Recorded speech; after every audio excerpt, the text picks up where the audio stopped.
The acrid smell of smoke and ash still clung to Tabitha Hayward's clothes as she stood in front of what remained of her farmhouse. The fire had consumed everything the home her father had built with his own hands, the quilts her mother had stitched during long winter nights, the carefully preserved photographs of her family, and all her worldly possessions. All that was left was a charred skeleton of timber and the stone chimney, standing like a lone sentinel over the ruins of her life.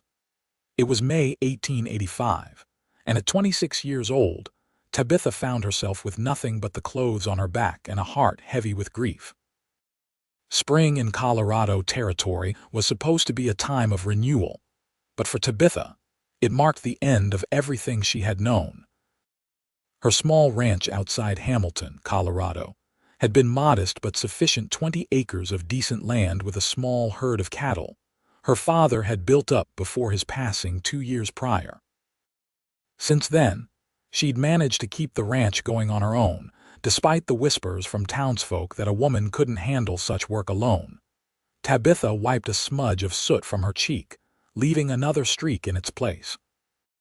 Her honey-brown hair, usually neatly pinned, hung in loose waves around her face.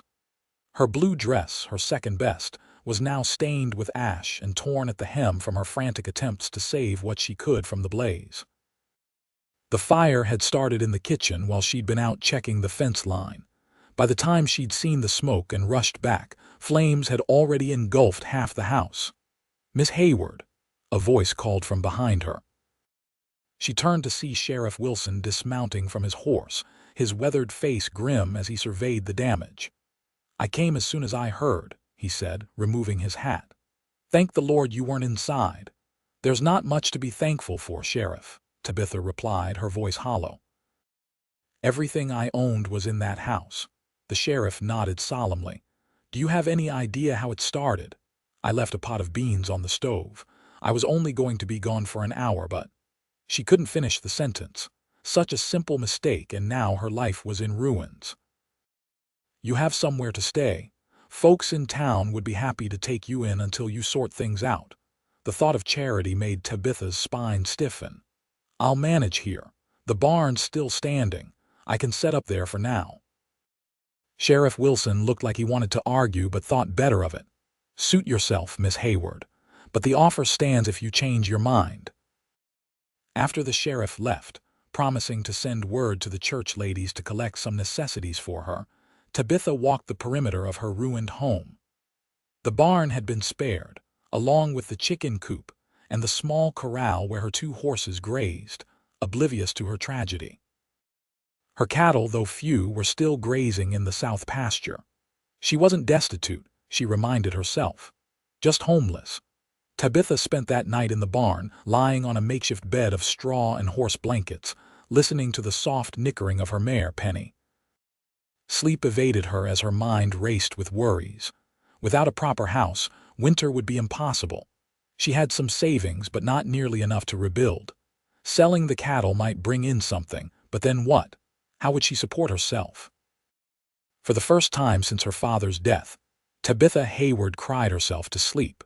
The next morning dawned clear and cool, the spring sun illuminating the blackened remains of her home with cruel clarity. Tabitha washed her face in the water trough, combed her hair with her fingers, and set about the business of surviving. The chickens still needed feeding and the horses watering. Life continued, even when it seemed impossible. By mid-morning, Mrs. Patterson and 3 other ladies from the church arrived with a basket of food, some clothing, and expressions of sympathy that made Tabitha's throat tighten with unwanted emotion. She accepted their gifts with as much grace as she could muster, but declined their renewed offers of a place to stay. "I need to be here with what's left," she explained, not adding that the thought of being a charity case in town, subject to pitying looks and whispered comments, was unbearable. The women left, promising to return with more supplies and to pray for her. Tabitha watched them go, then turned back to the grim task of salvaging what she could from the rubble. There wasn't much. A few cast iron pots that had survived the heat, some tools from her father's workshop that had been in a metal box, a charred corner of the family Bible with partial pages still legible. She was so absorbed in her work that she didn't hear the approaching horse until its rider cleared his throat. Startled, Tabitha looked up to see a man she didn't recognize sitting atop a tall chestnut gelding. He was lean and broad-shouldered, wearing a dust-covered duster and a wide-brimmed hat that shaded his face. When he removed the hat, she saw he was younger than she'd first thought, perhaps 30, with dark hair and eyes that matched the deep blue of a mountain lake. "Pardon me, madam," he said, his voice carrying a slight drawl that marked him as not local. "Name's Vincent Mercer. Folks in town said there was a lady out here who lost her place to a fire." Tabitha straightened, suddenly conscious of her disheveled appearance. "I'm Tabitha Hayward. This was my home." Vincent Mercer dismounted in one fluid motion, tying his horse to a nearby post before approaching. He moved with the easy grace of a man accustomed to physical labor, and as he came closer, Tabitha noted the calluses on his hands and the sun-weathered skin that spoke of a life spent outdoors. "Sheriff Wilson mentioned you might need some help," he explained. "I'm handy with tools, looking for work." Tabitha's pride flared. "I'm afraid I can't afford to hire anyone right now, Mr. Mercer. As you can see, my situation is somewhat reduced." A slight smile curved his lips, revealing a small dimple in his right cheek. "I'm not looking for pay just yet, Miss Hayward. Just a place to stay and meals while I help you get back on your feet. Been on the trail a while, and I could use a spot to settle for a bit." Suspicion replaced pride. "Why would you help a stranger for nothing but room and board?" Vincent shrugged, his expression open. "My pa always said a man's measured by how he treats those in need. Besides, I've been in tough spots myself. Know what it's like to have to start over." Tabitha studied him, trying to gauge his sincerity. There was something in those blue eyes that spoke of honesty, but life had taught her caution. "What brings you to Hamilton?" she asked. "Been working cattle drives up from Texas. Last outfit I was with disbanded in Denver after we delivered the herd. Heard there might be work around these parts." He gestured to the burned house. "What happened here, if you don't mind my asking?" "Kitchen fire," Tabitha said shortly, not wanting to dwell on her mistake. "It spread quickly." Vincent nodded, not pressing for details. "Well, first thing you'll need is shelter better than that barn. I could help you put up a temporary cabin, something to get you through until a proper house can be built." The offer was tempting, more tempting than Tabitha wanted to admit. She'd been trying not to think about the impossibility of rebuilding alone. "I don't know you, Mr. Mercer," she said finally. "That's fair enough. Sheriff Wilson can vouch for me. He checked my references before pointing me your way, and the Pattersons said they'd be willing to put me up if you weren't comfortable with the arrangement." So the sheriff and the town ladies had been matchmaking, or at least arranging charity on her behalf. Tabitha felt a flash of annoyance, but it was quickly replaced by practical consideration. She did need help, and if this man was willing to provide it without immediate payment, turning him away would be foolish pride. "I've got a lean-to attached to the barn where my father used to keep tools," she said at last. "It's not much, but it's dry. You're welcome to stay there while I decide what to do next." Vincent's smile widened, that dimple appearing again. "That's more than fair, Miss Hayward. I've slept under the stars more nights than not these past years, so any roof is luxury." He extended his hand. "Do we have a deal?" Tabitha hesitated only a moment before shaking it. His grip was firm but gentle, his palm warm against hers. "Deal, Mr. Mercer, but I'll expect honest work." "I wouldn't offer anything less," he assured her, releasing her hand. "Now, how about I see to my horse? Then we can talk about what needs doing first." As Vincent led his gelding toward the barn, Tabitha felt a curious mixture of relief and trepidation. She'd just invited a stranger to live on her property, a man she knew nothing about beyond a few references. She hadn't verified herself. Yet somehow, the burden she'd been carrying since the fire felt slightly lighter. Whether Vincent Mercer would be her salvation or regret remained to be seen. But for now, she had help. And help was what she needed most. Vincent made himself useful immediately, clearing debris from the house site while Tabitha tended to her daily chores. By evening, he had stacked salvageable lumber to one side and cleared a path through the rubble. They shared a simple meal of beans and bread provided by the church ladies, sitting on upturned crates outside the barn as the spring twilight deepened around them. "Tomorrow I'll ride into town for supplies," Vincent said, scraping the last bite from his tin plate. "We'll need more lumber, nails, and tools if we're going to build anything solid." "I have some money saved," Tabitha offered reluctantly. "Not much, but enough for basic materials." Vincent nodded. "We'll make it stretch. First priority is getting you proper shelter, something more comfortable than the barn floor." "I can manage, I know you can," he interrupted gently, "but you shouldn't have to. A decent roof and 4 walls is the least any person deserves." Something in his tone silenced her protests. There was no pity in his words, just a matter-of-fact declaration that she deserved better than her current circumstances. "What about you?" she asked. "You mentioned you've been on cattle drives. Is that what you've always done?" Vincent leaned back, his face partially shadowed in the fading light. "Not always. Grew up on a farm in Tennessee. My folks had a small place, nothing fancy, but it was home. After they passed, my brother took over the farm. I was restless, wanted to see more of the world, so I headed west." He took a sip of coffee. "Been moving ever since, taking work where I can find it. Cowboying suits me well enough." "And now you're here, rebuilding a stranger's home for room and board," Tabitha observed. A slow smile spread across his face. "Guess I am." "Sometimes life takes unexpected turns, Miss Hayward." "Tabitha," she corrected. "If we're going to be working together, you might as well use my given name." "Vincent, then," he replied. "Or Vince, if you prefer." "Vincent," she decided, finding she liked the sound of his full name. As darkness settled completely around them, Tabitha showed Vincent to the lean-to. It was small and dusty but structurally sound, with a dirt floor and rough plank walls. She provided a lantern, some blankets, and apologized for the accommodations. "I've slept in far worse places," he assured her. "This is palace enough for a tired cowboy." That night, Tabitha lay in her makeshift bed in the barn, listening to the occasional sound of movement from the lean-to. Having another person so close by after 2 years of solitude was strange but not unwelcome. Despite her initial reservations, she found herself glad for Vincent's presence, not just for the help he offered, but for the simple companionship. Perhaps, she thought as sleep finally claimed her, tomorrow wouldn't be as overwhelming as today had been. True to his word, Vincent rode into Hamilton the next morning with a list of supplies and Tabitha's carefully counted savings. He returned by noon with a wagon loaded with lumber, tools, nails, and other building materials. "How did you manage to get so much?" Tabitha asked, surveying the wagon's contents with surprise. "Mr. Thompson at the general store gave us a good price when I explained the situation," Vincent said, beginning to unload.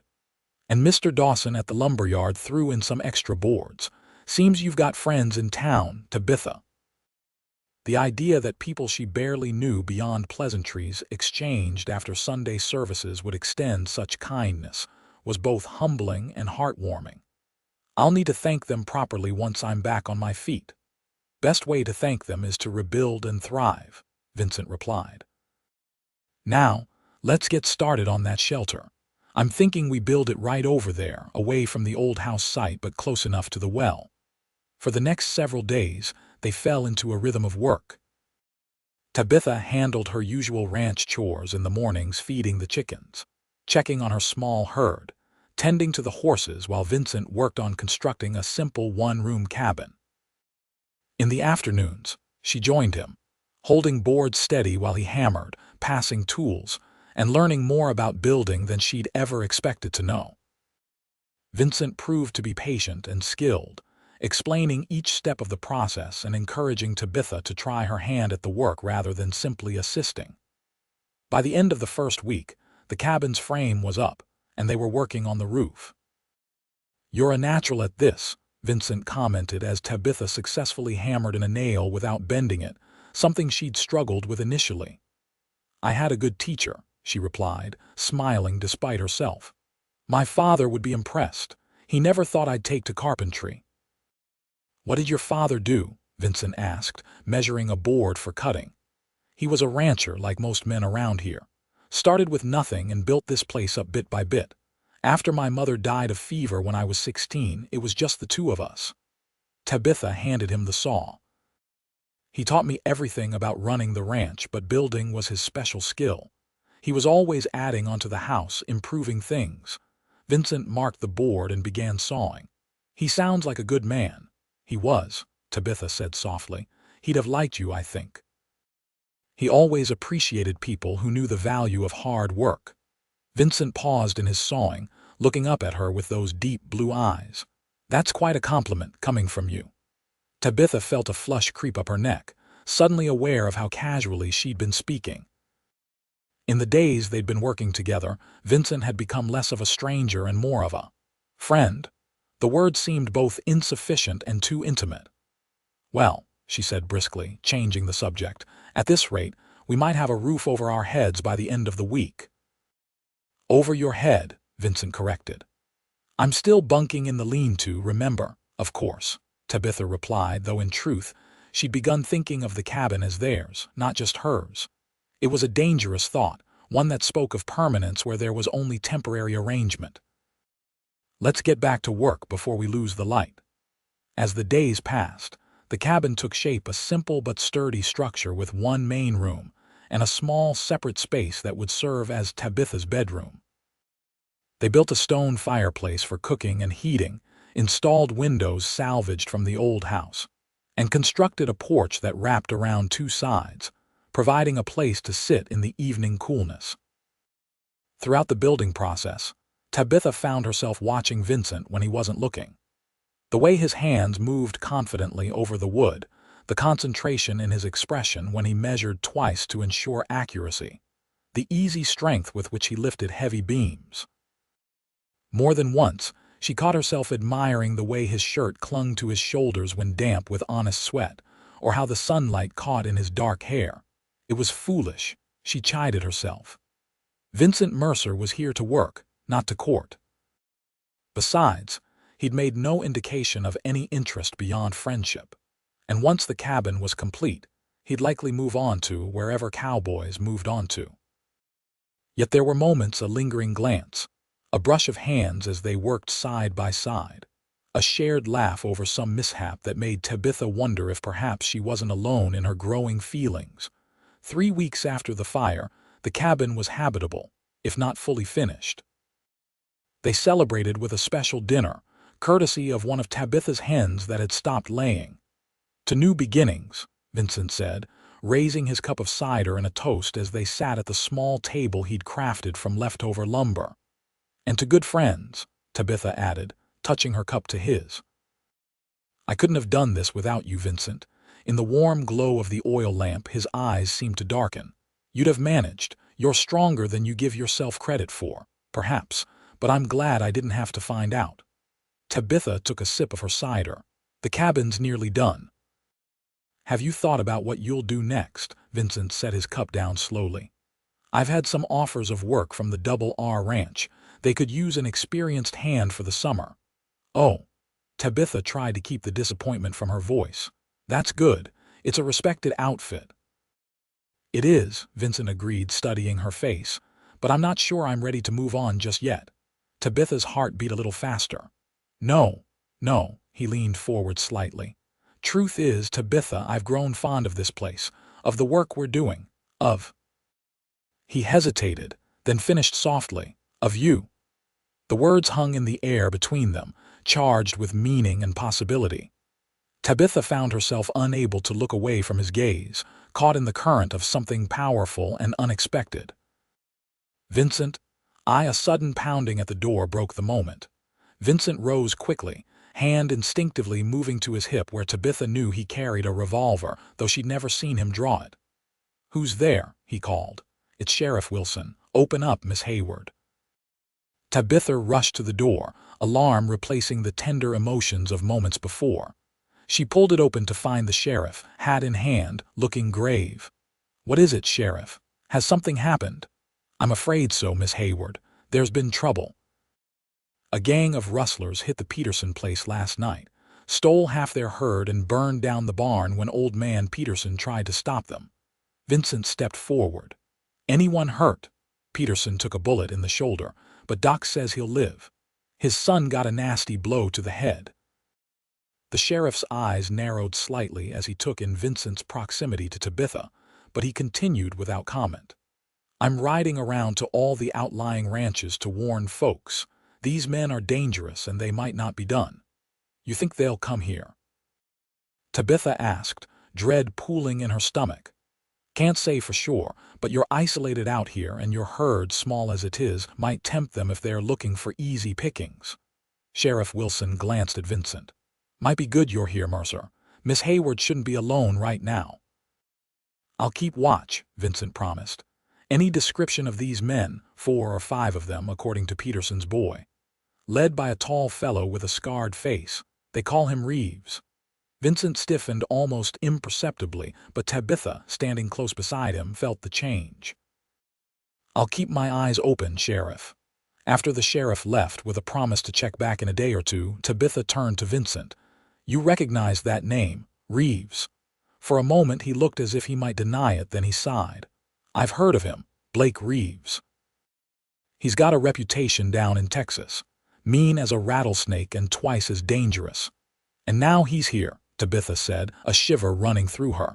Why Hamilton? Probably following the herds. Where there's cattle, there's opportunity for men like Reeves. Vincent moved to check that his revolver was loaded. I'll sleep out on the porch tonight, keep watch. Vincent, no, it's too cold. You can't, I'll be fine, he insisted. I won't risk your safety, Tabitha. She wanted to argue further, but the determination in his eyes stopped her. Instead, she fetched extra blankets and his bedroll from the lean-to, helping him set up a makeshift bed on the porch. As she prepared to retire to her own room for the first night in her new cabin, Tabitha paused at the door. Vincent. He looked up from where he was checking his rifle. Yes. What you said earlier, before the sheriff came. I've grown fond of you too. The words came out in a rush, and before he could respond, she slipped inside, closing the door behind her. Sleep was elusive that night, her mind filled with thoughts of rustlers and danger, but also with the memory of Vincent's words and the look in his eyes when he'd spoken them. Whatever was growing between them would have to wait, at least until the threat of Reeves and his gang had passed. But for the first time since the fire, Tabitha allowed herself to imagine a future that held more than just survival, one that might include love. The next few days passed in watchful tension. Vincent insisted on accompanying Tabitha whenever she left the cabin, even for routine chores. They moved her small herd of cattle closer to the barn, where they could be more easily monitored, and Vincent taught Tabitha how to use his spare revolver, though she hoped she'd never need the skill. Better to have it and not need it, he said as they practiced with tin cans set up on fence posts, than need it and not have it. Tabitha was a quick study, her aim improving with each session. There was something empowering about the weight of the gun in her hand, about knowing she could defend herself if necessary. You're a natural, Vincent commented after she hit 3 cans in a row. Remind me never to cross you. Tabitha smiled, lowering the revolver. As if you would. Their eyes met, and that now familiar current passed between them. In the days since their interrupted conversation, neither had spoken directly of feelings again, but there had been small touches, lingering glances, and a growing ease in each other's company that spoke volumes. Sheriff Wilson returned as promised, bringing news that the rustlers had struck again, this time at the Holloway Ranch 10 miles east. They're working their way around, he warned. Might be time to consider coming into town for a spell, Miss Hayward. I won't abandon my home again, Tabitha said firmly. We've only just rebuilt. Besides, I'm not defenseless. She nodded toward Vincent. And I'm not alone. The sheriff looked between them, his expression unreadable. Just be careful. Reeves doesn't leave witnesses if he can help it. After the sheriff departed, Vincent checked and rechecked their defenses. He'd reinforced the barn doors and set up a system of rope and bells that would alert them if anyone approached the property at night. "You're good at this," Tabitha observed as he finished rigging the alarm system. "Almost as if you've done it before." Vincent's hand stilled momentarily. "I've had my share of troubles. Learned to be prepared." "What kind of troubles?" She'd never pressed him about his past, sensing his reluctance to discuss it, but now it seemed important. Vincent was silent for so long that Tabitha thought he might not answer. Finally, he spoke, his voice low. "My brother didn't just take over our family farm after my parents died. He was killed along with his wife and young son when raiders burned them out during the war. I wasn't there, I was off fighting." The bitterness in his voice was palpable. "By the time I made it home, there was nothing left but ashes and graves." Tabitha's heart constricted. "Vincent, I'm so sorry, I had no idea. It was a long time ago." He tied off the last rope with more force than necessary. "But I learned then that some men take what they want without regard for who gets hurt, and I swore I'd never stand by while innocent people suffered if I could prevent it." Suddenly, his insistence on helping her, a stranger who'd lost everything to fire, made more sense. It wasn't just kindness, it was a form of redemption, a way of making right what he couldn't change in his own past. Tabitha moved closer, placing a gentle hand on his arm. "Is that why you're so determined to protect me from these rustlers?" Vincent covered her hand with his own. "Partly, but mostly because I can't bear the thought of anything happening to you, Tabitha." His voice deepened. "These past weeks, working beside you, watching your strength and courage. I've come to care for you more than I should, given our arrangement." Tabitha's pulse quickened. "And how should you care for me, given our arrangement, as an employer, a friend at most?" His fingers tightened slightly over hers. "Not as a man cares for a woman he's falling in love with." The world seemed to still around them. Tabitha found herself scarcely able to breathe as she absorbed his words. "Is that what's happening? You're falling in love with me?" Vincent's blue eyes held hers steadily. "I think I fell the moment I saw you standing in the ashes of your home, refusing to be defeated. But if that's not something you want to hear..." Tabitha silenced him by rising on tiptoe and pressing her lips to his. It was a bold move for a woman who'd been raised to believe men should make the first advance. But in that moment, propriety seemed far less important than the need to show him how she felt.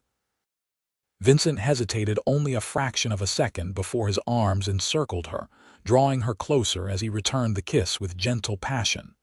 When they finally parted, both slightly breathless, he rested his forehead against hers. "I take it you don't mind my feelings," he murmured. Tabitha laughed softly. "No more than I mind my own. I've been falling too, Vincent. I just wasn't sure if you felt the same." His hands framed her face tenderly. "I've never been more sure of anything." He kissed her again, more deeply this time, a promise and a pledge wrapped in the meeting of their lips. They might have remained thus for hours, lost in the discovery of each other, had a distant gunshot not broken the spell. Vincent pulled away instantly, his expression shifting from tender to alert in the space of a heartbeat. "Get inside," he said, his voice low and urgent. "Bar the door." "What about you?" "I need to check the cattle. That shot came from the south pasture." He was already moving toward his rifle, propped against the porch railing. "Go, Tabitha, please." The fear in his eyes convinced her more than his words. Tabitha hurried into the cabin, securing the door behind her as Vincent disappeared into the gathering dusk. The minutes stretched endlessly as she waited, revolver in hand, listening for any sound that might indicate Vincent's return or danger approaching. When a knock finally came at the door, she nearly cried out in relief. "Tabitha, it's me," Vincent called. "Open up." She rushed to unbolt the door, then gasped at the sight that greeted her. Vincent stood supporting a young man who leaned heavily against him, blood soaking the stranger's shirt. "Help me get him inside," Vincent said grimly. "He's been shot." Together, they maneuvered the wounded man to Tabitha's bed. He couldn't have been more than 20, with sandy hair and a freckled face now pale with pain and blood loss. "One of Reeves's men?" Tabitha asked as she fetched water and clean cloths. Vincent shook his head. Says his name is Ethan Collins. Works for the Double R. He was tracking cattle that went missing last night when he ran into the rustlers. They shot him and left him for dead. Tabitha helped Vincent remove the young man's shirt to reveal a bullet wound in his shoulder, still oozing blood. We need to get the bullet out. I've done it before in the war, Vincent said, rolling up his sleeves, but I'll need your help. What followed was a grim procedure that tested Tabitha's nerves and stomach. Ethan Collins drifted in and out of consciousness as Vincent probed for the bullet with a knife he'd sterilized in the fire. Tabitha held the young man down when necessary and provided clean cloths as Vincent worked. Finally, the bullet came free, a small, deadly piece of metal that had nearly ended a young life. Vincent cleaned and bandaged the wound while Tabitha prepared a poultice of herbs she'd learned about from her mother. "Will he live?" she asked quietly when they'd done all they could.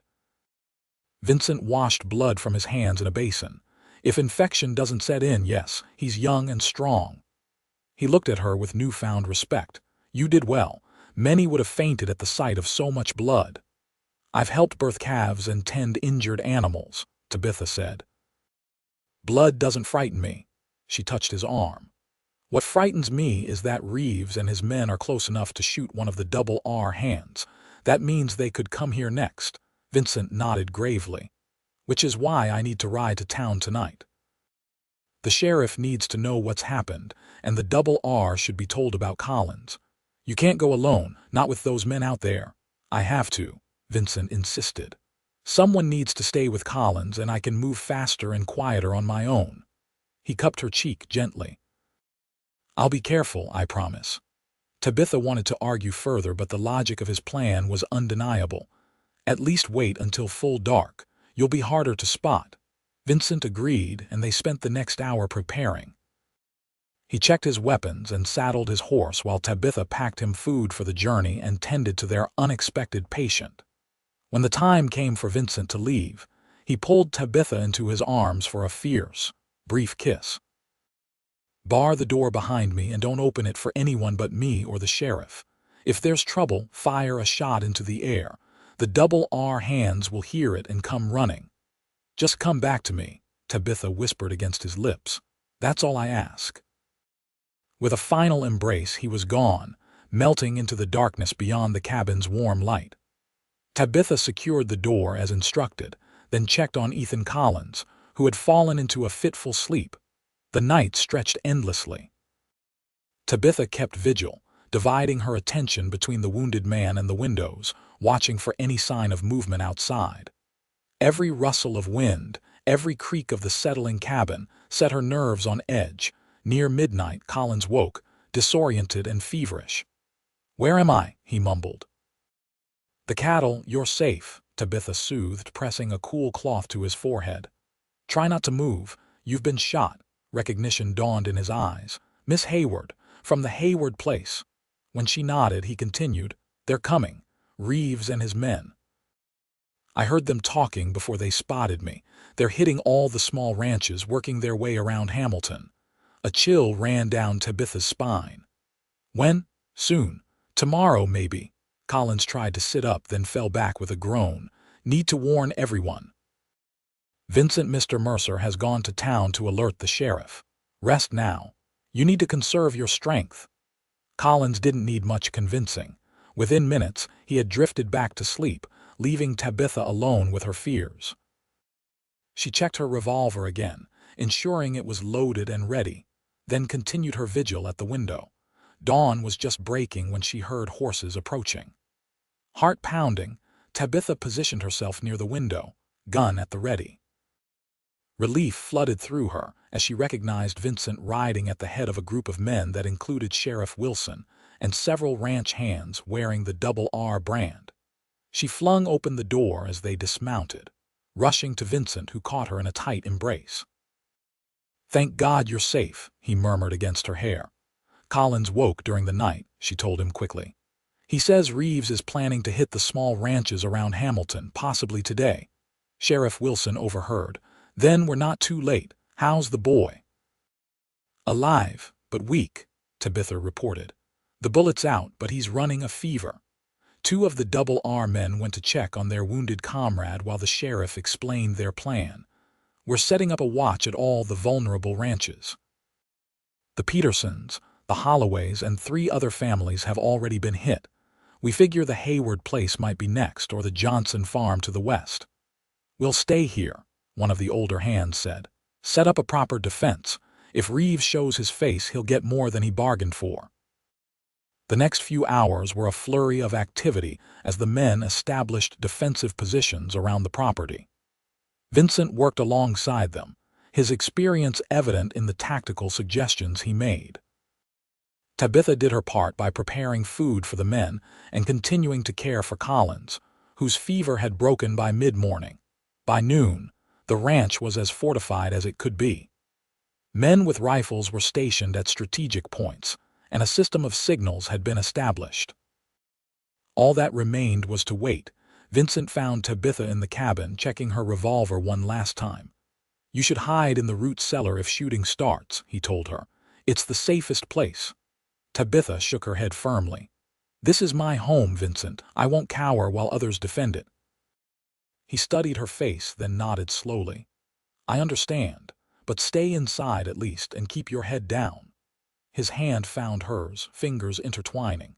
I couldn't bear it if anything happened to you, not after everything we've been through, not after what we've found together. Tabitha squeezed his hand. Nothing's going to happen to either of us. We've rebuilt once, we can do it again if necessary, but what matters most is that we're together. Vincent's eyes darkened with emotion. Together, he repeated softly. I like the sound of that, Tabitha Hayward. The tender moment was interrupted by a shout from outside. Riders coming, at least 5 of them. Vincent's expression hardened.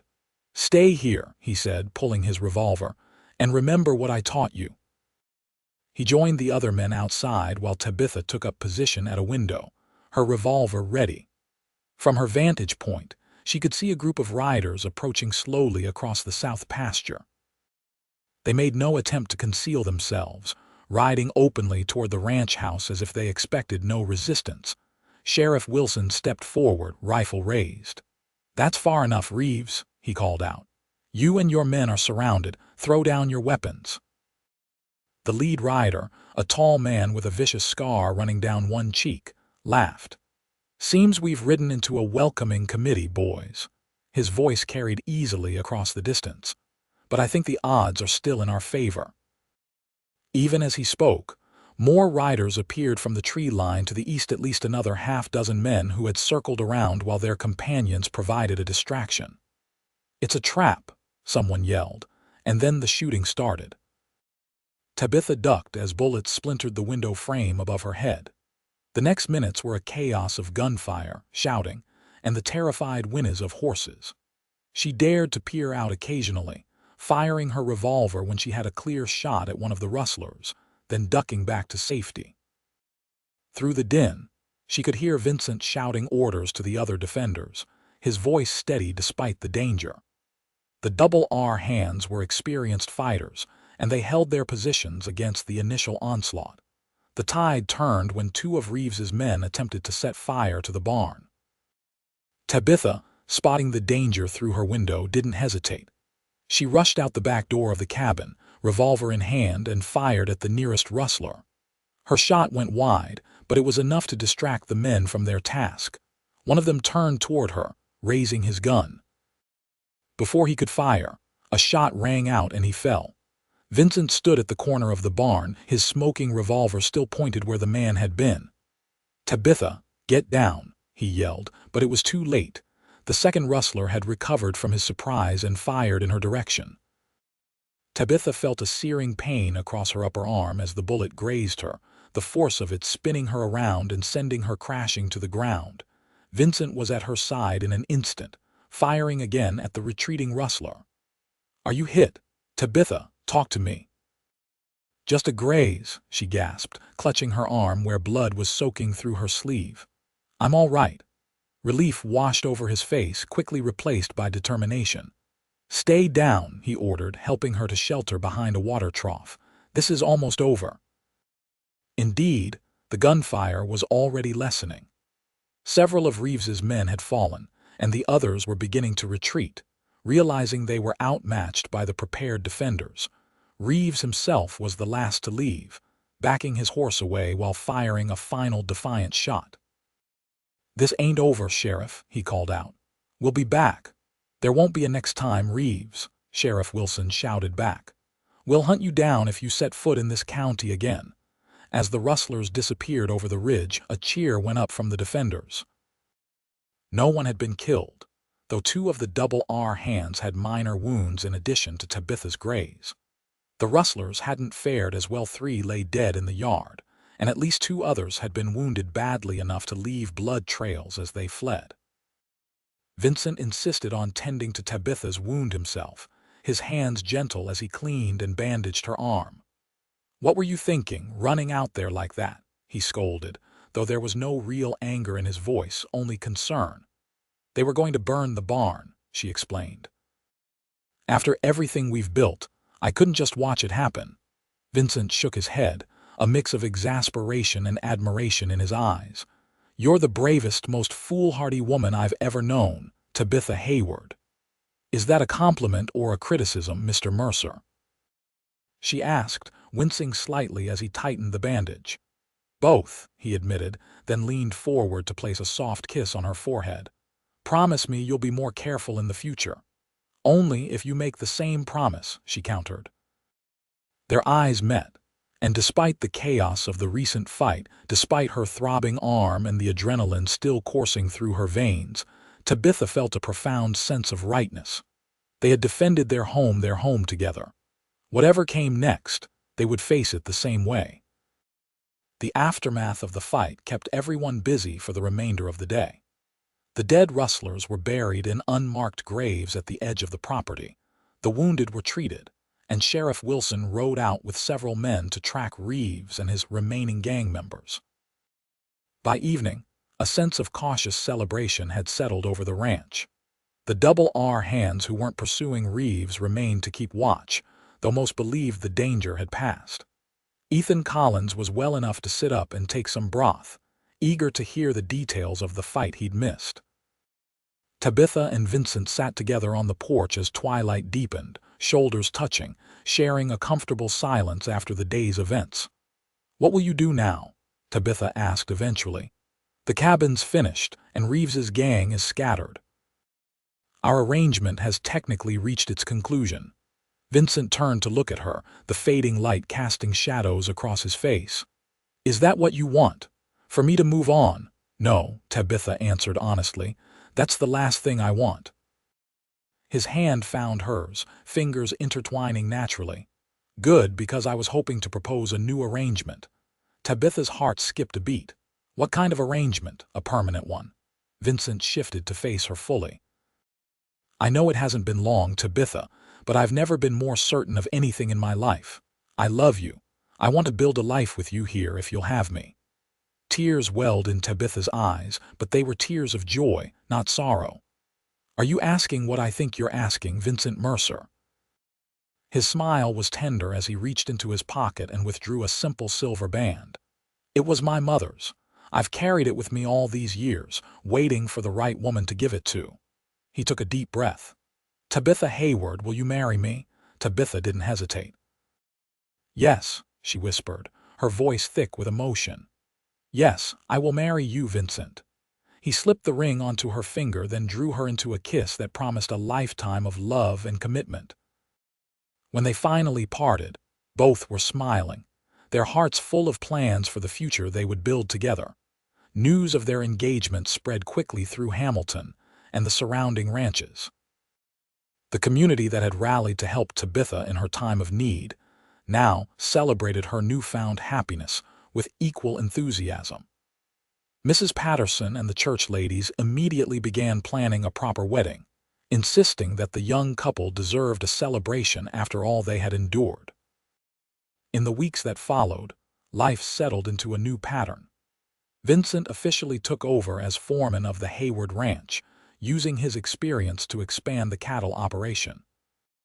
With the reward money from helping capture 2 of Reeves's men, the leader himself had escaped across the territorial line. though rumor had it he'd been killed in a saloon fight in New Mexico some months later. They were able to purchase adjacent land and increase their herd. Tabitha, for her part, continued to learn and grow in her roles as rancher and soon-to-be wife. The fire that had once seemed like the end of everything had instead become the catalyst for a new beginning, one filled with love and possibility.